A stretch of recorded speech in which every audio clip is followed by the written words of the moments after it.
This is a critical moment for people, because I think people don't realize how powerful they really music are in this realm. In the quantum realm, there's no separation, there's nothing physical, there's nothing material, there's no matter.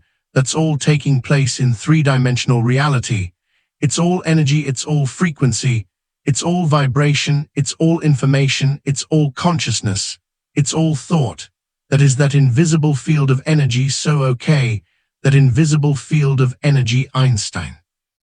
The field is the sole governing agency of the particle. He didn't say the particle controls the particle, said the field controls the particle. So if I can change information in the field, I should be able to affect the particle matter. So it turns out the atom is 99.99999% energy information. There's nothing physical or material, they're one material. And then the probability of us seeing the truth of reality is zero. And we are only seeing a small spectrum of frequency, the rainbow visible light, bouncing off the most stable form of energy called matter, giving us this hologram, this illusion of separation. So if there was a way to create from the field, instead of from matter, and move closer to source and create from a place of wholeness, unless from separation, I'd have to be able to get to the field. So then, if where you place your attention is where you place your energy, and you develop the ability to take all of your attention off your body, all your attention off all the people, your life, all the objects and things, your cell phone, your car, your house, whatever, all the relationships with all the people, all the places you need to go, the place you're sitting, the place you grew up, the place you sleep, the place you work, and nothing about the predictable future of the familiar past, and settle into the present moment. You would go from a somebody to a nobody, from a someone to no one, from something to nothing, from somewhere to nowhere, from sometime to no time. That is the moment you're pure consciousness. You would be disinvesting all of your attention, all of your energy out of this three-dimensional reality, out of the known, and placing it on the unknown. Now, let's demystify the process, take away everything physical and material in the universe, take away the earth, take away the moon, take away all the planets, all the moons from the planets, take away the sun, the light from the sun, the stars, all the light from the stars, galaxies, take everything away, wipe everything out, physical material. What are you left with? Nothing. Turns out that nothing is filled with a lot of frequency and energy, and I don't know how to explain nothing to a materialist, but when you can linger in that place without a name, without a face, without a body weight, without a diet, without a disease, without a profession, without an identity in any way, without a past, and you can linger as pure consciousness, something really profound happens to the brain. Different compartments of the brain that have been modulated or compartmentalized or subdivided because of the stress hormones, shift your attention from one person, to another problem, to another thing. That habituation fragments the brain. Brain becomes a house divided against itself, and you narrow your focus, you overall focus. You become obsessive about something. That's what we do in stress.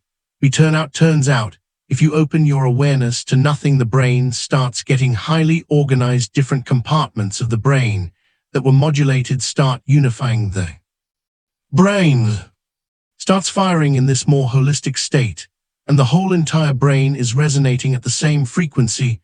Now you get that brain going for that period of time, like that waves start, that are coherent, start interfering with each other.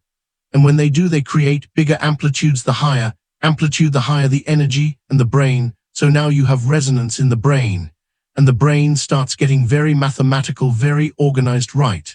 So that brain that's coherent, the entire brain is functioning as one neurological network. The two hemispheres are coming together, and there's this kind of psychic union called wholeness. Now that state of coherence, in moving out of the beta brain wave states into a slower brain wave state, produces electrical signals, and that electrical signal is the intention. That's the more clear your intention is, the more coherent the brain is, the stronger the signal. Okay, so if you decided to create from the field instead of from matter, and you were just pure consciousness, and I asked you to send the signal out from a coherent brain, and whatever that thing is that you wanted, we trained you how to do, that then you would be shimmering the entire vacuum, that entire void. You are, that you're not you any longer, you're the source, right? So if you're the source and you're sending the signal out, then you're touching the consciousness of everybody, of everyone, of everything, of everywhere, of every time. The entire field is becoming electric.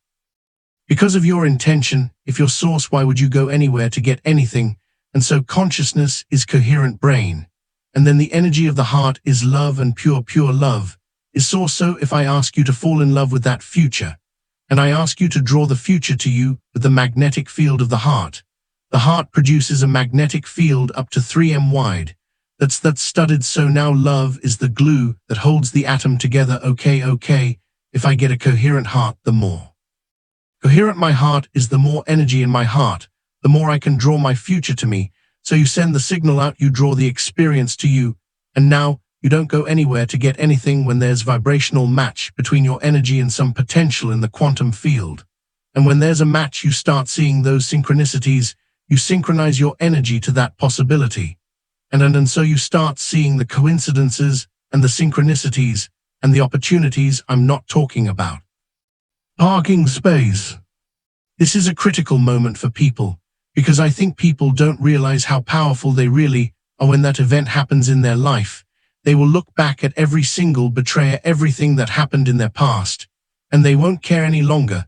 That's the moment their past no longer exists, because they're proving to themselves what they innately already know, that they may have forgotten, which is that the creator of their life. Please engage with this video by liking, commenting, and sharing. Subscribe to stay updated for more amazing content. Check out our next video.